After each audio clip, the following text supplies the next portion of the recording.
Hey, what's up? It's time to lay back and listen. Turn the world off and tune in.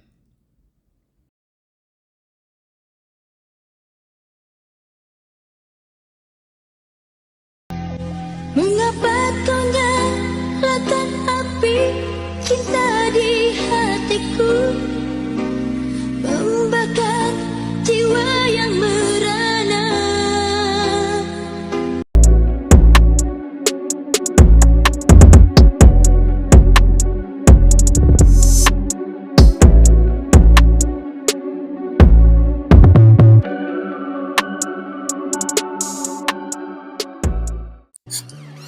What's up, y'all? It's episode 4. I hope you are all caught up. If not, please go back to 1, 2, or 3 to make sure that you are in order. That being said, make sure you like, share, and subscribe to the channel so that you get all the videos when they drop and any little update I put out. Comment. It helps more people see my channel and the videos. It's going to help me grow. Thank y'all. Let's get into it. Monster Killah, episode 4. Riding in my new car, headed south on I-95, I felt more carefree than I had in years. I didn't really know where I was going, but the GPS would guide me, and I'd stop if needed. I had the music loud and the window down. The sun was setting, and the American countryside was a spectacular sight to behold. As soon as it got dark, though, I was going to slow down and turn the music down. I didn't need to get pulled over. Having my mom pay off my old car was the most ingenious plan I'd ever come up with. Then I sold that for an older model and a little cash. I was riding on a paper tag, so I felt a little hot, as Pape used to say. But I didn't want to take the time to register the car and all that. The dealer tags would do just fine. I could have gotten another rental, but those were too easy to track by all parties involved. I didn't know yet if the police had given up, and the longer I remained missing, the more likely the police would be to start branching out their search to other jurisdictions. I straightened my head for a more all-around girl look and kept my shades fixed on my face. Prime was looking for me still. He kept leaving dumb messages on my voicemail. The latest one said something like, "Babe, please call me. I'm sorry. I miss you and I need to know that you're okay. Your mother is worried." Of course, that was just in case the cops had my phone tapped or something. His threat against my mom was real to me. I was trying to get her to go to my aunt's house for a little while. When I asked her to pay off the car, she nearly hit the roof. She thought that the balance on the note was some crazy amount, but since I'd been overpaying the monthly amount since I've been with Prime, I only had 3 payments left. I asked her if she needed any of the money back from the sale, but she turned me down. She had even sent me a Western Union. I didn't need it though. On top of Lillian's gift, Vivian's parents had been very generous with letting me stay there, and then there was the favor I did for Alexandra. She was so grateful that she gave me a nice piece of change. The favors that I was doing were changing me, but I felt like these dirtbags deserved it. We can't just keep turning a blind eye to the bull. There's even a whole month dedicated to this domestic violence epidemic. 100 Lifetime movies later, nothing has changed.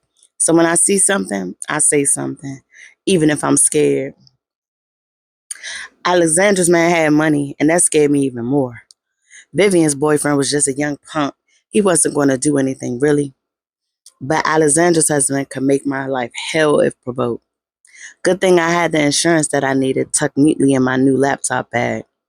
I couldn't jump out on every abuser, so after I saw the incident in the parking lot of a doctor's office, I followed the woman who jumped angrily into an Audi A6. She was so upset she didn't even notice me following her. I was hoping like heck that she wasn't going home.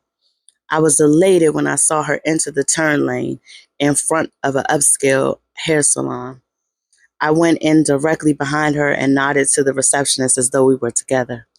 The woman looked old enough to be my mother, and although she was white, her skin was kind of dark. I sat next to her and could tell that she was wondering why all of the seats in the plush waiting area I'd chosen this one. She didn't say anything as the receptionist bought each of us a glass of champagne with a splash of orange juice. I smiled. I loved mimosas. When I looked back at the older woman, my smile dropped as I noticed a small bruise healing just along her jawbone. I sat my glass down on the coffee table and turned to the woman. "Hello, my name is Mari," I said softly, extending my hand. I don't know why I gave my real name, though. I just left the doctor's office. I could see the connection form in her mind. "Don't worry, I am actually involved in a similar situation, and I like to help you in any way that I can," I continued. "I know that you don't know me, and I don't know how you don't know you, but I feel like we are sisters in this fight." I showed her my scar that wasn't hidden under makeup. "If you do not want my help, I will get up now and walk out of here and pretend that I never saw you today. But if you would like my help, then I will find a way to do just that." A single tear slid down her face. She grasped my hand tightly and whispered, "I am Alexandra." Just then, the stylist called for her to come back into the service area. She looked at me expectantly. I nodded in reply. I would be there. I ended up getting a shampoo, curl, and manicure. Alondra didn't want me just waiting on her, and they had an opening.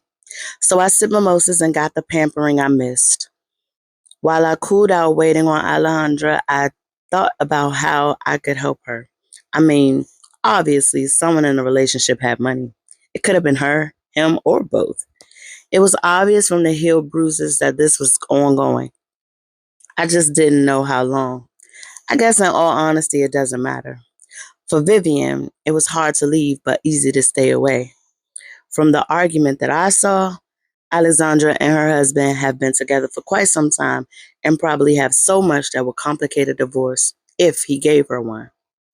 Sometimes men are so full of themselves and so selfish that they don't want to let go, even if they seemingly hate the woman. She might not even want a divorce. Just then, she walked over to me with her coat across her arm. I smiled and stood, extending my hand to her. I knew from my own experiences that this would not be easy for her or me. I gave her hand a squeeze and we headed out to the parking lot. She asked me if I wanted to follow her to a nearby restaurant so that we could talk. I'd agreed it would be easier to separate if we drove our own vehicles. Besides, I was still virtually a stranger to her. I got in my car and started the ignition. Alexandra got in her car and sat for a minute. I guess she was thinking. I did a lot of that. While I waited, I checked my messages. I called my mom as I watched Alexandra reach over and grab tissues and dab at her eye makeup. I checked in with my mom and told her I loved her. As I disconnected the call, Alexandra waved and began to pull out. I followed suit and we drove about 10 miles to an authentic Italian restaurant. We were seated at a nice table immediately. It was apparent that she was a regular there. We weren't given a menu. The waiter just asked whether I'd like red or white wine. Another waiter began to bring dish after dish to our table. Everything looked and smelled amazing. We were each given a plate and every dish was explained. Alexandra only took small servings of several dishes while I tried a little of everything. I couldn't fathom any food being this good. All the ingredients were fresh and vibrant and tasted like they were prepared with love. Before long, I was stuffed and ready to discuss the reason why we were here. Alexandra excused herself to the ladies' room, and I sat there nibbling. The waiter came and began to clear the dishes. I asked him for 2 coffees. Just as he finished and returned with the cafes, as he called them, she returned and took her seat. I got right to the point. "Alexandra, do you love your husband?" She looked startled, then nodded, "Yes." "Do you want a divorce to leave him, or do you just want this to stop?" "Most times they won't or can't stop. You know him. I don't. I also don't know everything about domestic violence. What do you think will help you?" "I don't want to leave him completely. He wouldn't grant me a divorce even if I wanted one. He'd leave me penniless if he did. And while I have some savings, life would just be. I helped him build everything. I just want things to change, she continued. Anyway, I think I know a way to raise the stakes. I just never had the courage to do this on my own.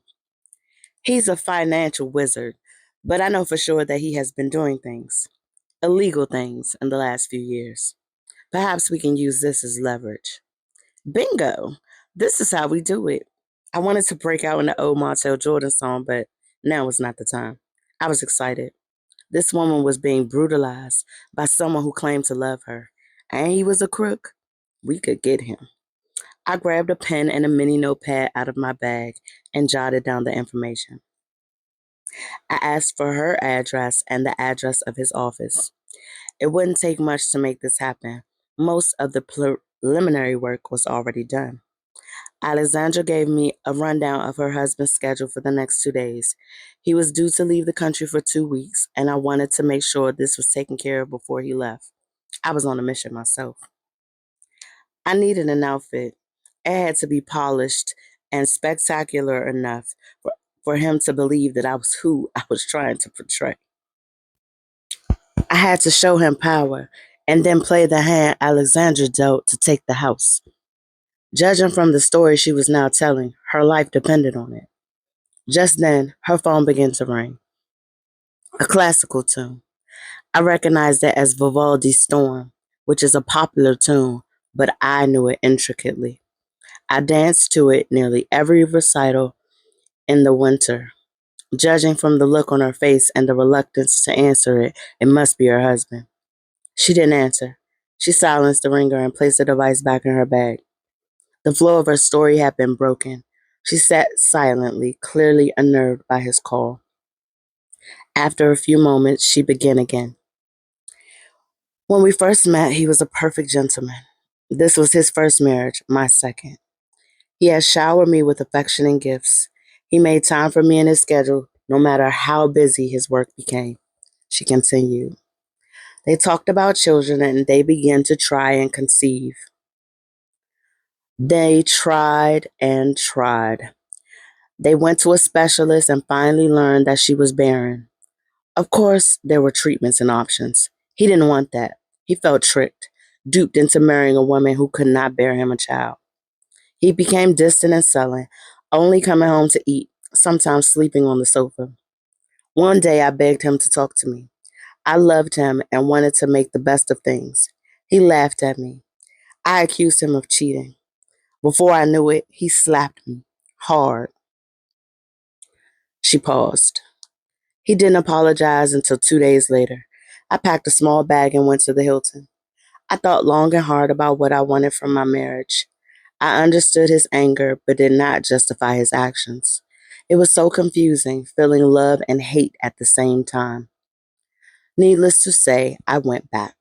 We tried to make it work. Some years, some months were better than others.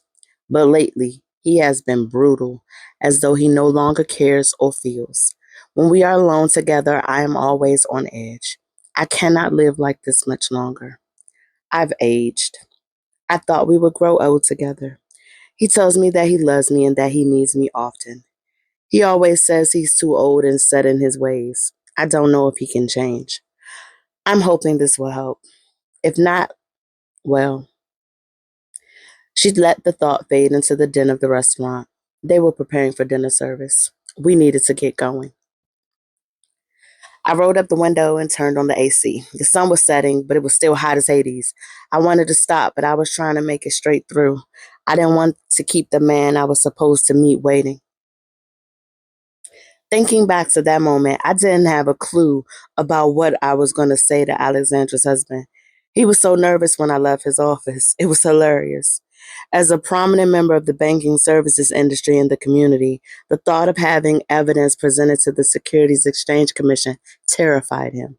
I was dressed smartly when I met with him on his own turf in his study at their palatial home. He was comfortable, with the sleeves of his button down rolled up to his elbows, wearing khaki colored linen pants and topsiders. The ice in his scotch didn't stop clinking in his shaking hands once I laid all the documents out on his solid mahogany desk. In my 5-inch heels, we were eye to eye, my hair in an elegant bun at the top of my head. I wanted nothing to distract him or attract him. I wanted to be memorable for my words and not for my looks.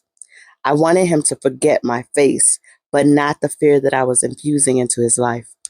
I placed the emails, bank deposits, and computer data printouts back in my briefcase and retrieved the pictures. They were of Alexandra at various stages of their relationship, bruises on her arms, her neck, busted lip from a smack. His resolve broke. Before me, he wept for all his transgressions. I spoke to him as he sobbed quietly. This is in your hands. You are the only person who knows that this exists. There are copies and there are protocols in place should anything happen to Alexandra or me. I stated as a matter of fact. He looked at me and then said, I don't want to hurt her anymore, he said. I've hurt her enough over the years. Even the business dealings put her in jeopardy. I just wanted to give her the best life possible. I just wanted a family. His voice trailed off as he began to cry and spill I'm sorries onto the oriental rug. I wasn't moved. I told him that I would be checking on her and on him, especially him. If anything even felt wrong, I'd be back and I'd have the news and the SEC on my heels. He promised me that he was a new man. Still, I pulled an envelope out of the briefcase, and as I was placing the pictures back in their resting place, I handed him the envelope and let him open it and watched him as he read. Understanding washed over his face, and I smiled to myself. My work was done. He would not be putting his hands on Alexandra or stealing money and laundering it with drug dealers. He was done. I advised him to take her on a vacation for at least a month, get to know her again. He nodded, then moved from the couch he sat on when I began telling him what I knew about him. He went to his desk and reached for his phone. I'd already asked Alexandra to remove all the weapons from the study. As the phone was ringing, he went into his middle drawer and pulled out a checkbook. He scribbled quickly, then stopped as the answering machine picked up and a woman's voice, cool and articulate, gave instructions. Lex, please call me back. I need you to pack.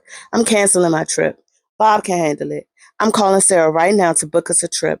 Call me so I know where to tell her we're going. Wherever you want, babe. Call me. I love you. He hung up. He seemed distressed that she didn't answer, but I wasn't fazed. He was still a bastard to me. I knew she wanted to be with him if he changed, so I expected this. He was reaching across the desk to hand me the check. Now, this I didn't expect. I didn't think he'd want to pay me, so I didn't reach out immediately. Please take it, he insisted. I don't know how else to thank you.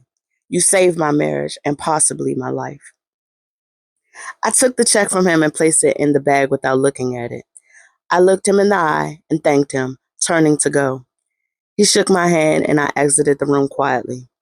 The phone rang as I made my way down the long, wide hall. He didn't even say hello. All I heard was Lex, I love you. I rolled down the window and let the warm air hit my face. I felt badass just thinking about it. Alexandra had phoned me as I was getting into my car, which was parked on the road before you reached their home.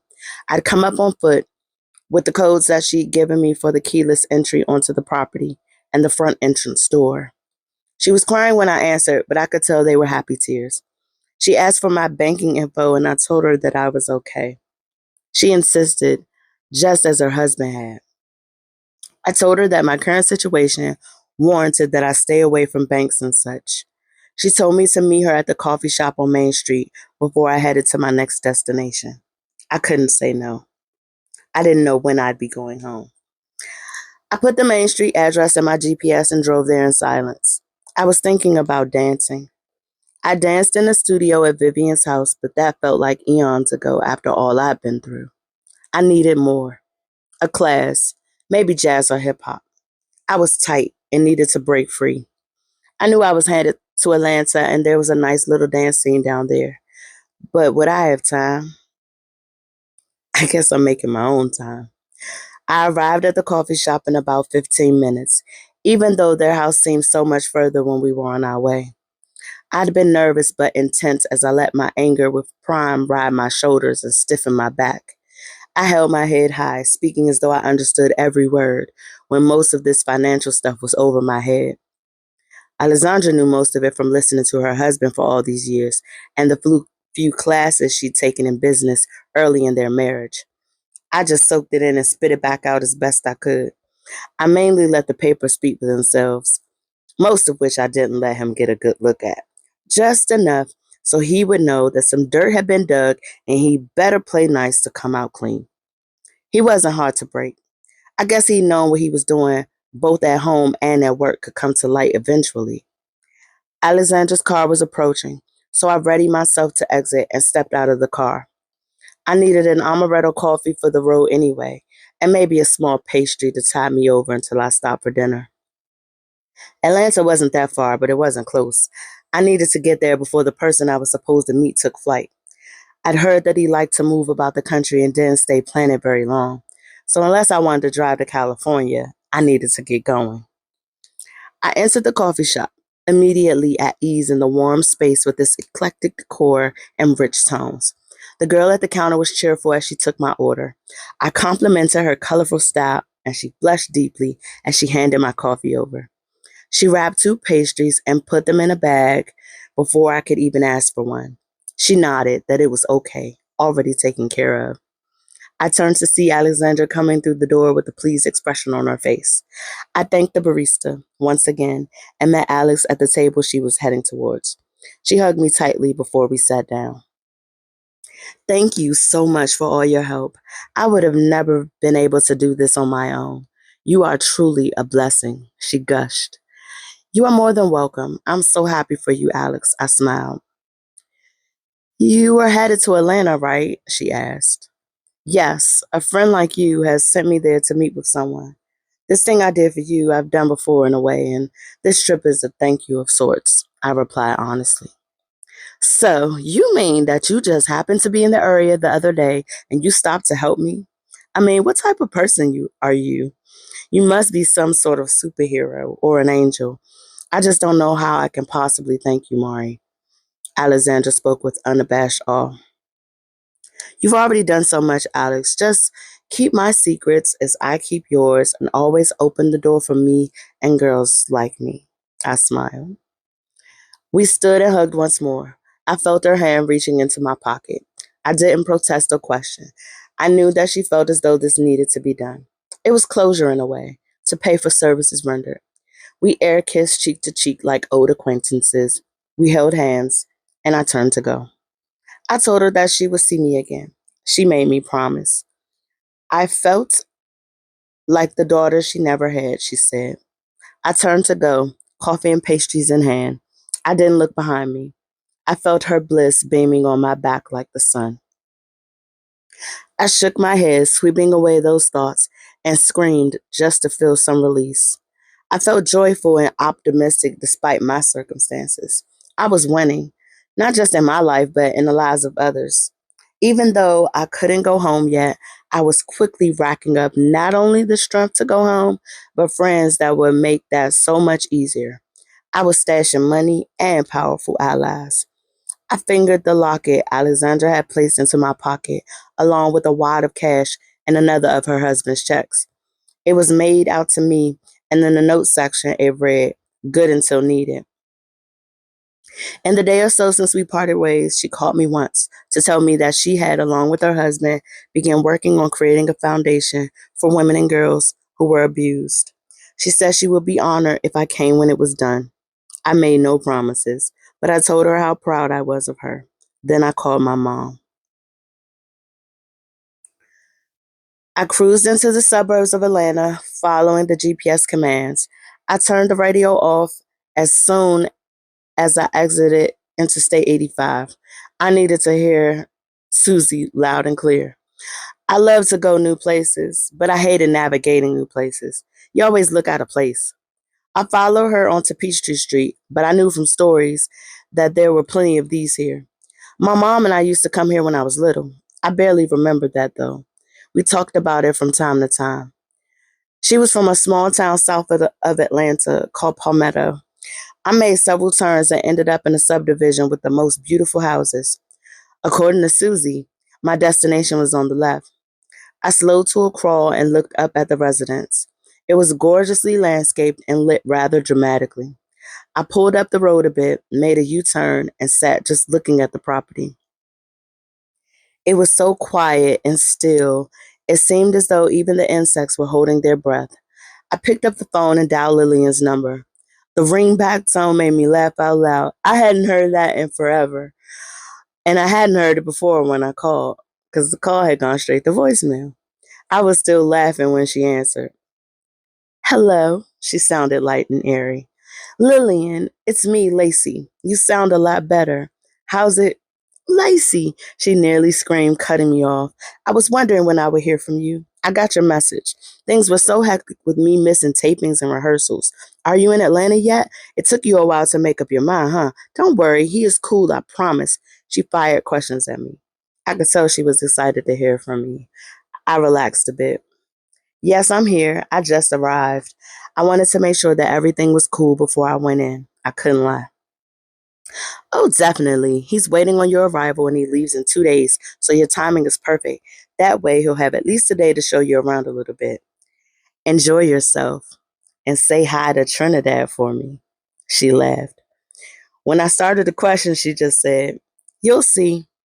We disconnected and I promised to call her soon. I've been instructed to pull into the driveway and follow it around to the side of the house. There was a wrought iron gate that led to a small courtyard filled with aromatic flowers and a waterfall that I could hear but not see in the moonlight. The entrance to the house was a sleek red door with a smoked glass sliding window. I rang the bell, but I had the distinct feeling that my presence was already known. The woman who opened the door was not what I expected at all. She was tall, blonde, and dressed impeccably. Her green eyes burned through mine, although her expression was pleasant. She extended her hand. You must be Lacey. I'm Noreen. We've been expecting you. The door opened wider and she led me into a mudroom done in cool green tones. There was a bench covered in suede and a gazillion throw pillows that I assumed was for removing shoes. There was a wall of cubbies that held several pair of work boots and galoshes. You don't have to take yours off, honey. That's just for when the boys come in dirty mostly. I nodded. We continued down the hall until we reached a mosaic glass door. DP is waiting on you. I'd come down with you, but I need to handle a few things up here. She opened the door. Just go on down. Suddenly, I was nervous. Even though I felt comfortable and was more than sure I was safe, everything that had been going on seemed to catch up with me at once. I steeled myself and started down the stairs. Noreen was looking down at me. Follow the music and you'll find him. At the bottom of the stairwell, there was a wall with a cutout shelf that held an African fertility symbol. Rooms opened up on each side of the stairway. Both were washed in darkness, but there was a faint sound of muffled music coming from the left. When I entered the room, soft light illuminated along the baseboard of the wall, guiding me towards a heavy wooden door. There was a red light up above that read "In Session."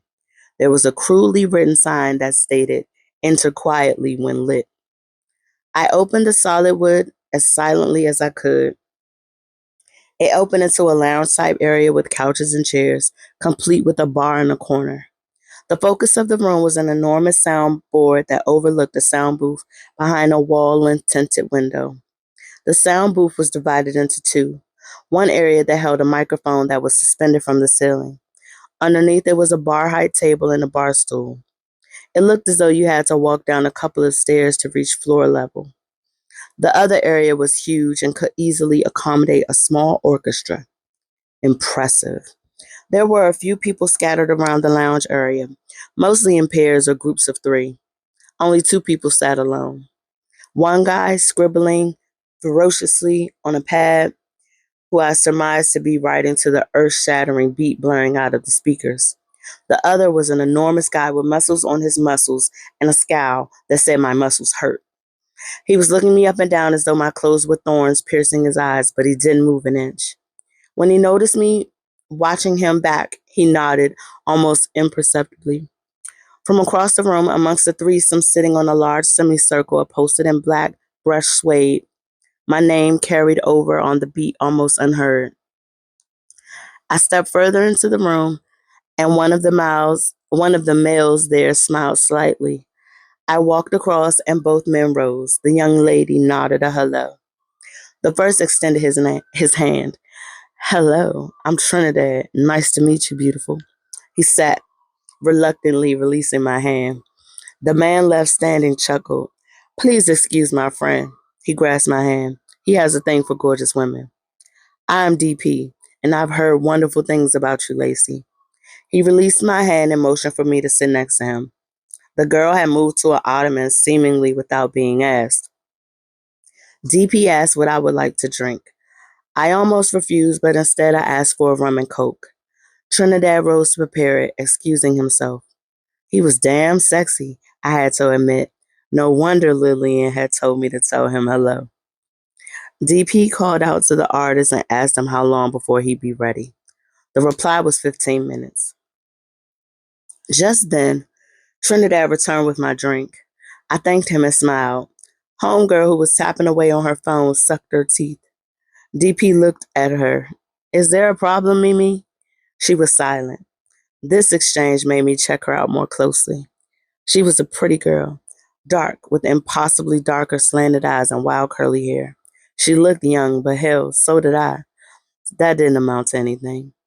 I didn't see her purpose being much more than arm candy, although I really didn't care.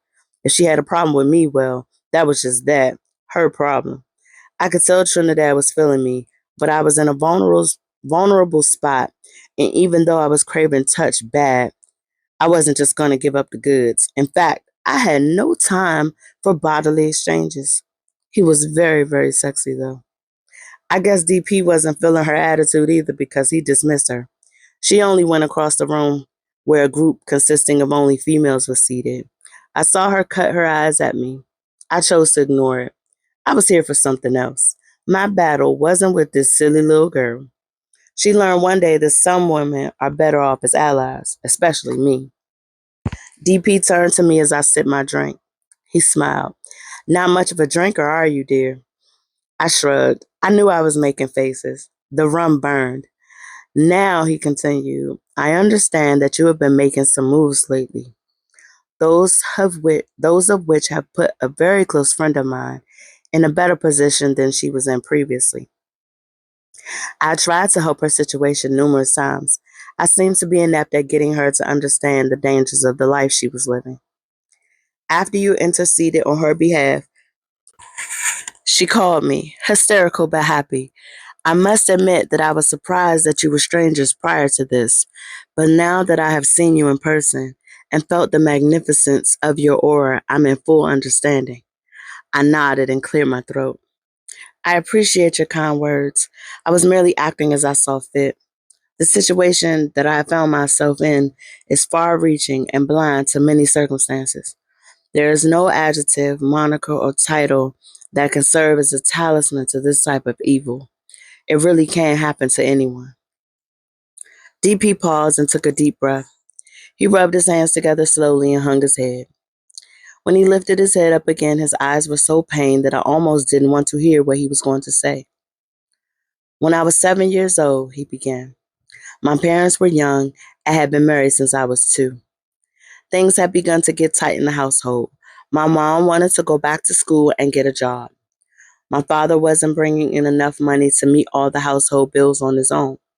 He started drinking heavily and had a growing gambling problem. My mom was determined to keep things afloat despite no longer being in love with my dad. She resorted to working any kind of job at any time of day that she could. My father began to accuse her of cheating, thinking she was better than him, all kinds of ridiculous things. One day, on my way into our apartment building, I heard the most gut-wrenching screams. In my streetwise adolescent mind, I thought someone had been shot on the next block or something. I stepped on the elevator and rode up to our floor. About halfway there, I began to hear the screams again. They were faint at first, but grew louder, and my heart began to beat faster as the elevator ascended. He paused. I watched as he undid his sleeves and pushed them up his forearm. His skin was smooth, dark, taut and free of any tattoos or scars. He rubbed his hands together and breathed deeply. I knew in my heart, before it even registered in my mind, that those were the screams of my mother. I jumped off the elevator at the next floor and ran to the stairs and up the last two flights to my floor. Her screams were becoming fainter as I grew closer. I was dying with each step. I burst through our apartment door, and there he was, kneeling over my beautiful mom with his clenched fists bloody. The sight of me shook him, and he looked down at my mom, finally seeing her after all this time. I ran to her, and she was barely breathing. I heard sirens in the distance, but when I looked in her eyes, I could see that she was gone. A young man without a mother is lost, but to witness the murder of your mother by your own father finds you angry and bitter. It has taken me many years to become the smooth, calm man that you see before you. I've turned my anger into something more. But when I hear about or see a man being violent towards a woman, the feelings of that day return. I was speechless, but I managed to find my voice to extend my condolences. I took another sip of my drink as DP momentarily retreated into his own thoughts. He cleared his throat and brushed my comment across the air. It was a long time ago. I am at peace, as is her killer. But I wanted you to know how close this is to me. Even looking at you now, in all your quiet strength, I'm angered because I know that someone has hurt you in some way. What you did took courage and heart that some men do not possess themselves. But I do not want to talk about these things just now. We will get back to that later. For now, I want to take you out and show you the city a little bit. Is that okay with you, Lacey? I nodded yes. I was getting tipsy. He excused himself and went over to the young artist who was still engrossed in writing. With the music blaring, it was impossible to make out the words spoken, but it was obvious from the look in the man's eyes he respected DP. The young man stood and the men dapped and hugged. DP called Trinidad over and they spoke for a few minutes. I turned away, feeling as though I was being watched. Scanning the room quickly with my eyes, without moving, I caught several stares, some just laced with curiosity, others carrying something darker. I guess DP was more than respected. I chuckled to myself. These women have no idea. I'm not even here for all that. The girl he'd called Mimi seemed the most vexed, but that was all right. DP and Trinidad approached me, breaking my appraisal of her. Everything okay, Lacey? Are you ready? They asked almost in unison, Trinidad touching my elbow. Despite the electricity that shot through me, I managed to say yes. We exited through the door I'd come in and made our way back down the softly illuminated hallway. It wasn't as scary as it was when I passed through here alone. I took the chance to take in the artwork, nestled in shelves that seemed to be built into the wall, sculptural surprises that made me feel like I was in a museum. When we passed the stairwell I'd come down, DP paused and pressed a button on an intercom system that I hadn't noticed. Yes, answered Noreen. I'm stepping out for a bit. There are several people still here, but don't worry, Brooke will be here all night. Busy is recording when I return, he informed her. Okay, call me if you need me, she replied. Okay, later. We continued down the hall and then turned to the left. We descended a few stairs and came to a door with a turn deadbolt. DP reached and opened the door and held it open for me. As I stepped inside, I had to stop myself from gasping audibly. I was standing in the biggest garage I'd ever seen in person in my whole life. There was an assortment of luxury vehicles, ATVs, Sea-Doos, and motorcycles. I was in awe, not just because of the amount and range of vehicles, but from outside, you would never guess that all this was down here. The only thing stopping his collection from being in close range of Jay Leno's was the relatively small amount of classic cars in his possession. I spotted a 1950s Bel Air and a 63 Ford Fairlane, which stuck out to me because my dad owned one. I smiled at the thought of him, with his smooth speech and delicate features almost feminine, but his demeanor and persona all strength. Hardworking, relentless in his pursuit of bigger and better things, he was always thinking, but he made sure that I knew that he was happy in his life because he had us. He passed away not long after I changed my major from law to dance. I snapped myself back into the present. I did not want to think of Olivier right now. We were headed towards a black Mercedes Benz with dark tints and black wheels. DP disengaged the alarm and handed Trinidad the keys. The doors opened suicide style, and DP motioned for me to slide in. The inside of the vehicle smelled like mangoes and felt like a Rolls Royce. It was roomy and plush, though the leather was cold. I stretched my legs as Trinidad started the engine, which purred like a baby lion. He pulled around to the entrance that I had come through and swung around following a drive, running parallel to the garden I'd waited in. The moon shone and the stars twinkled, and for a moment I forgot about Prime and the reason I was 1,000 miles from home. I thought instead about leaping and landing among the stars, stardust in my hair and moonbeams in my eyes. I thought about dancing to Twinkle Twinkle Little Star when I was 5 in my very first recital. My mom had given me a bouquet of the smallest roses I'd ever seen in my little life. I still had one dried in the pages of my girlhood journal. My life was beautiful and tender before things went sour with Prime. I sighed. We entered I-85 South and headed towards the city of Atlanta proper at a cool clip. I wasn't afraid. Trinidad seemed like a sure and capable driver. I wondered randomly if he'd be good at handling the curves of a body. I shook my head and laughed quietly to myself. DP turned towards me. "Are you all right, Lacey?" he asked. I nodded. "I wanted to take you to the place where I spent most of my time in Atlanta as a youth. I came here a lot during the summers of my childhood. My grandmother took care of me after my father was sent away, and my aunt got us in the summer. I ran these streets when I came of age, and they became a family as unkind as my own father. But hey, it is what it is," he shrugged. I watched him closely, waiting and wanting to hear more. I loved the way he told his stories with no shame and zero bravado. It was intriguing. His phone rang and he spoke another language that I didn't recognize. From the driver's seat, Trinidad exclaimed in Spanish, and I laughed, realizing I was with two strangers in a strange city, feeling completely at ease. I leaned back, waiting for DP to complete his call. As soon as I got comfortable, though, Trinidad was beckoning me to lean forward. "Lacey." His voice purred like the engine of the machine we were in. "After this curve, we are going to see the most amazing view of the city, aside from the Sundial restaurant. This is where Atlanta really sparkles like the gem of the South. You are so lucky to be coming down here at night." We rounded a bend, and the road opened into the most spectacular view. We were elevated by some type of odd road construction, a bridge over nothing, but this made the view even better. The buildings were lit like Christmas trees, and there was action everywhere. The South had a bit of Times Square action. It was amazing. We raced on, and the road expanded into about 10 lanes, I swear. It was the craziest thing I'd ever seen, but there were like a million cars on the road. At this time of night, there was almost traffic. Trinidad laughed at the look on my face. I probably looked like a child in F.A.O. Schwartz, full of wonder.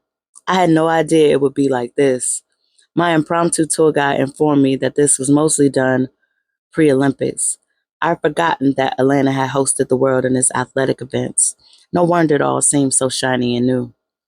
We exited the interstate shortly after, crossing all those lanes. We took a left and headed down North Avenue and past the Varsity, famous for its hot dogs, I was told. We rode a few blocks and then took a right and then another left. Trinidad wanted to show me Peachtree Street, of which there were a few, and this one was the most famous and quite long. We passed by several notable landmarks with him showing me so that I could take it in. Then we made another right and we were back on North Avenue. Deep likes to approach the block from the same direction every time. He wants it to be known that he's there so that everyone will be sure to act accordingly. He does come up from different ways, but never in this car. He will ride in one of his other cars and park or pull up from the I-20 side.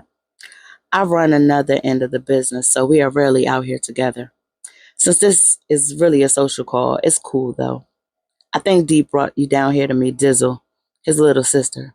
They aren't blood, but they have been running together since they were little. She's little. Hell, they both are, but she's like 10 years younger than him. She's been out on her own since 7, but I'll have to let her tell you all that. He chuckled. I think you guys will get along fine, though. There's something about you that's so rugged underneath how straight you hold your back, he said with the sexiest knowing smile. Before I could respond, Deep touched my shoulder as he placed his phone back into the case on his hip. Beautiful city, isn't it? Beauty and poison, a deadly combination. Like most big cities, Atlanta has its pitfalls. You can fall into trouble here in a weekend's time. I'm not planning on keeping you here that long. I know that there are unfinished things that you must attend to elsewhere. I don't plan on letting trouble befall you either. I respect you immensely, Lacey. The longer I'm around you, listening to you and watching you, I'm finding that you are remarkable in many ways, not only in beauty, but in intelligence and class as well. I hope that we will be friends long after this meeting. I feel that I'm blessed to know you. Now let me fix you another drink. We're almost there. I was flattered by his words and glad for the distraction of the drink. I said thank you, hoping that he knew it was for the drink as well as the beauty of his words. I didn't feel like he was coming on to me. There was sincerity in his voice and he was speaking humbly, straight from the heart. I sipped my drink, which wasn't as strong. He smiled with his eyes at me as I drank a little more. We took a right onto a street called Boulevard, the sign said, not Boulevard Avenue, Street, or even Boulevard. The drinks made that funny to me. There were big houses on this section of the road that must have been beautiful in their day. They had large yards that were strewn with litter. Even at this hour, there were children outside playing up and down the street and in courtyards of apartment buildings that began to dot the landscape. There were a few stores that advertised everything from milk to white teas and lottery. There was music coming from all different directions, loud and blaring, from cars and open windows. I drank it all in like rum and coke, taking the bitter and the sweet. It was gritty and lively and exciting. The air was thick with hard knocks and laughter. We glided to a stop at a red light. DP slid his window down and gave dap to a few dudes who shouted him out. The light changed and we went to the next light and made a right. The street sign said Angier Avenue.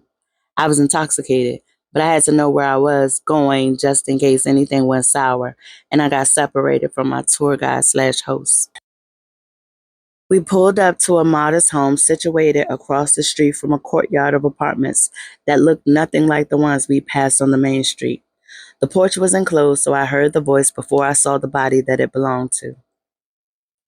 We stepped out onto the porch, and then, only then, did I notice that the sun was coming up. There was little movement in the buildings across from us. A truck cruised up and parked at the curb. It idled there for a few minutes as we said our goodbyes. Then two girls climbed out, stumbling a little as they made their way to the door. Dizzle hugged Trini as she called him, then Deep, and finally me. She gave me a strong hug and even in her stronger accent, told me to come back and visit soon. I promised her I would as soon as I could, and I meant it. Her energy was amazing. She told me things about her life as she rolled and smoked joint after joint. The marijuana like truth serum, I told her about my relationship with Prime, keeping close the details of the crimes I had committed subsequently. It'd been easy to talk to her. Sometimes we forgot that the men were even there. We talked about love and the future and my dreams as a dancer. Trinidad had been right. We took to each other right away. I'd asked about a dance studio nearby, and she promised to take me to a place called 411 that was less than 10 minutes away. She said that drop-in classes were about $15, but she knew some of the instructors, so it'd be cool. I told her I'd be back before I left town if time permitted. We exchanged numbers and hugs, and Trinidad led me back to the car. I turned and waved as DP spoke quietly to Dizzle. I turned back to slide into the open door that Trinidad held. He stopped me and breathed into my neck. Lacey, you are so beautiful.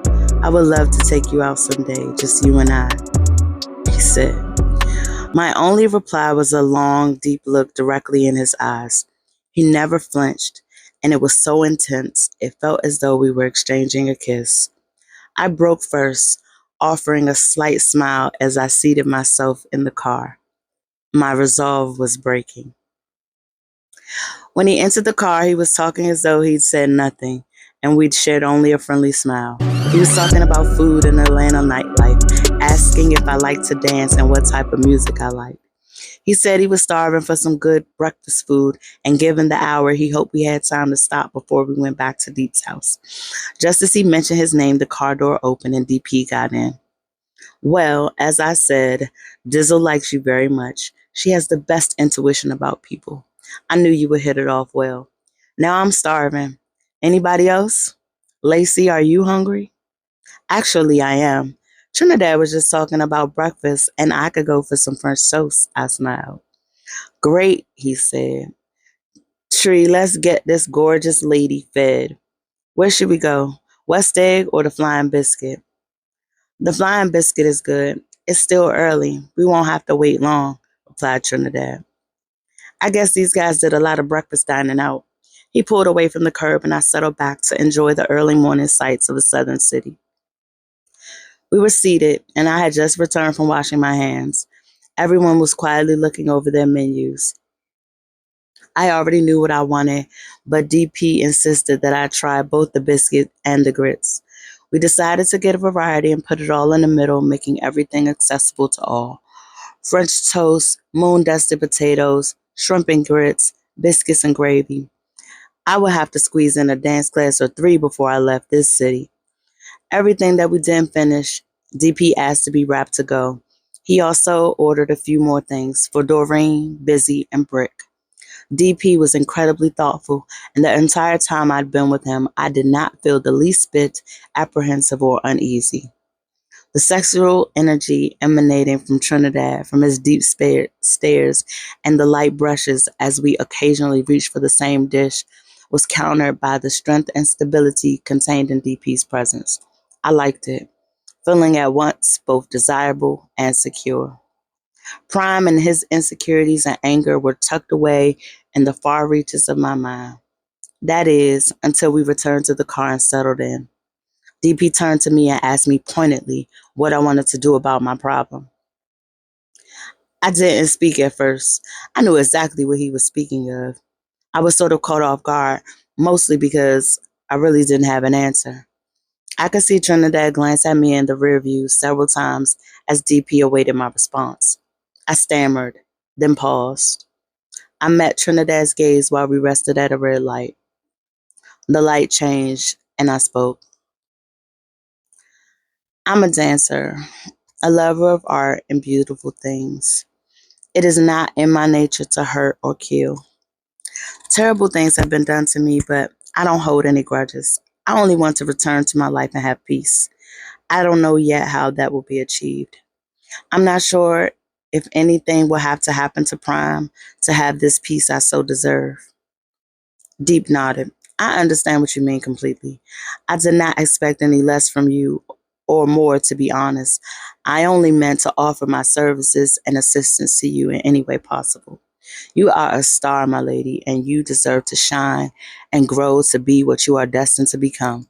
This will most likely not be my last time offering, but if you need anything, anything at all, do not for 1 second hesitate to contact me, no matter how big or small the hour or nature, okay? Okay, DP, I will never forget your kindness, nor will I forget yours, Trinidad.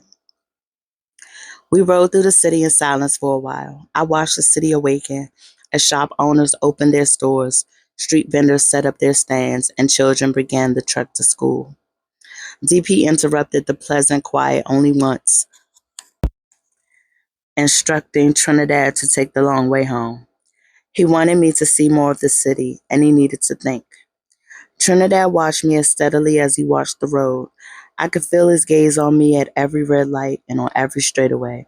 His thoughts felt palpable. I had no idea how intense the attraction between us would be. The tension was not only sexual, the energy seemed to radiate. I was sure that Deep could feel it as well. It was crazy. I wanted to pour myself across the length of Trinidad's body and feed him my entire being. I wanted to give him all my fears, to be destroyed by the light in his eyes. I was terrified, though, not only because of the pain that I had been through. I was frightened that we would start something that would be finished too soon. I knew nothing about the trajectory of his life, his aspirations, or needs, but still I wanted. I shook my head also, knowing that I had Prime lurking, waiting for me to slip up and show my face. I didn't want to entangle Trinidad in all of this. Maybe when this is all over. Maybe. We were about 20 minutes from DP's house when Deep cleared his throat and reached for my hand. He patted my hand like a brother would as he studied my face. I returned his gaze and he gave me a little smile. Spending this brief time with you, I've come to see the woman that you are. I realize your strength and I see how your kindness could have easily been extorted by a lesser man. You deserve peace, Lacey, to follow your dreams and develop your talents. Anything that I can do to assist in this would give me great joy. I know that you want to take care of this yourself, and I understand your reasons for that. But I wanted to offer you something to keep you going until you can return to your normal life. I opened my mouth to protest, but this is quieted immediately. This is a gift, and I can't be dissuaded from bestowing it upon you, dear.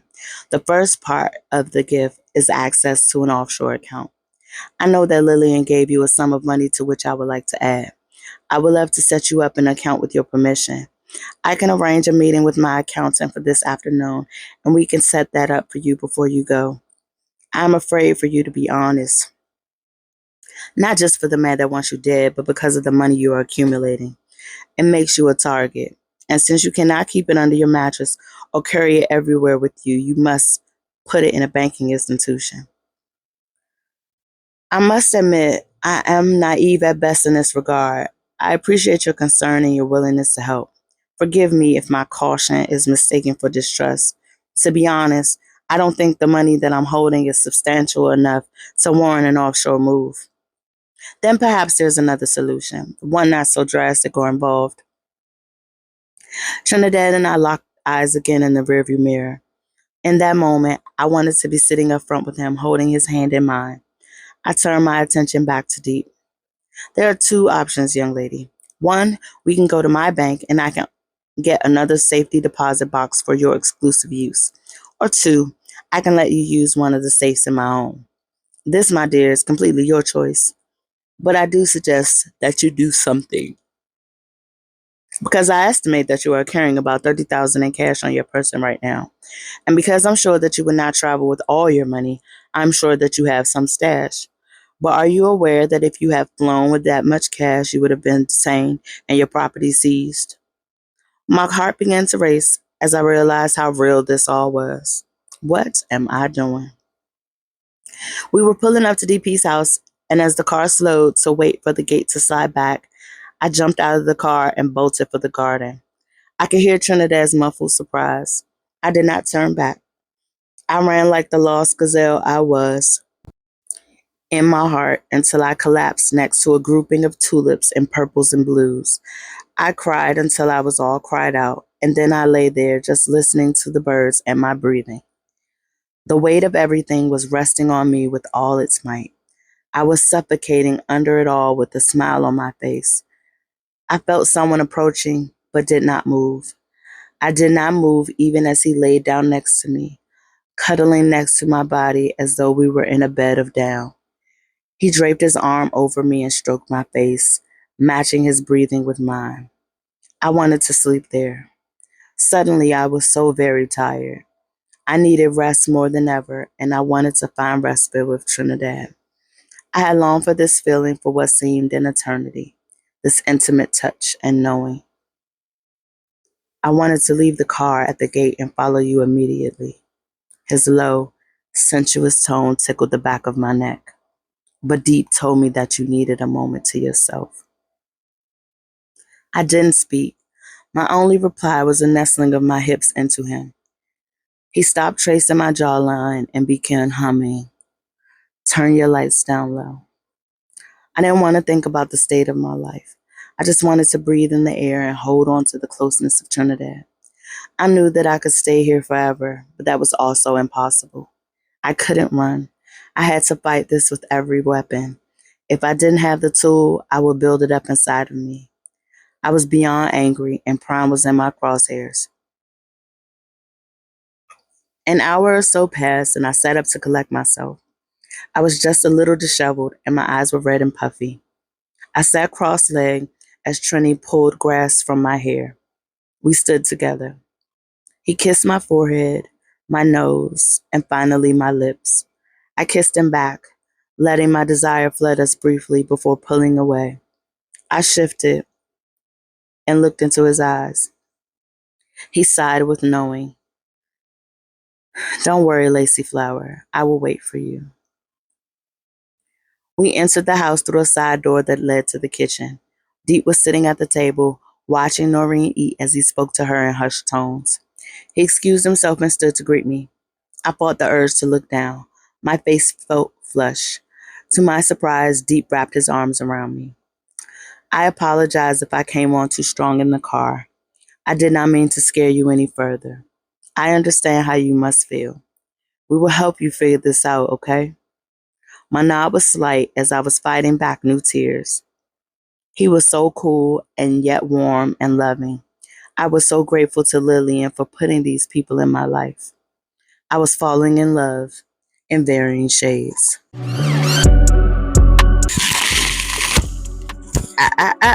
Before you go, did you click that button? You know that button? The subscribe button? So you can get all the updates and know when the new jumps are dropping? Did you like this one? Did you leave a comment and let me know what you thought? Please do. Also, I really want to know if you want music behind me reading, because you need a little something, or if you just want to hear me, let me know. And again, thank you for coming back for episode 4. Stay tuned. 5 is coming soon. Peace. Love you.